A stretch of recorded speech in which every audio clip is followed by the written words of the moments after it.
আমরা তো জাতিকে সামনে রেখে বাংলাদেশের প্রতিটি মানুষকে মাথায় রেখে বাংলাদেশের মানুষের কল্যাণে, দেশের কল্যাণে সব কিছুকে মাথায় রেখে বাজেটটা দেওয়া হয়েছে।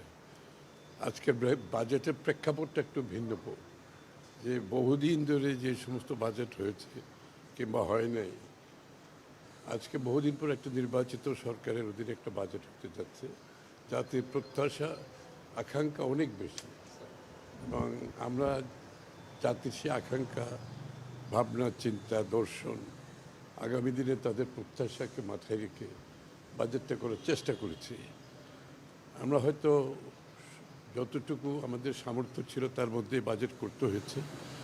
অর্থনৈতিক যে বিধ্বস্ত একটা ভঙ্গুর অর্থনীতি থেকে আমরা স্থিতিশীলতা এবং সামনের দিকে একটা প্রসপোরাস বাংলাদেশ দেখতে চাই, সেদিকে যাওয়ার একটা প্রচেষ্টা এখানে আছে, এবং সেটা সকল জনগণকে নিয়ে। এখানে এই বাজেটের সবচেয়ে মূল প্রতিপাদ্য বিষয় যেটা হচ্ছে, প্রত্যেকটি নাগরিককে এই বাজেটে অন্তর্ভুক্ত করা হয়েছে জাতীয় কার্যক্রমে, অর্থনৈতিক কার্যক্রমে, এবং অর্থনীতির সুফল যাতে সকলের কাছে যায় সেটাকে মাথায় রেখে কিন্তু বাজেটটা করা হয়েছে।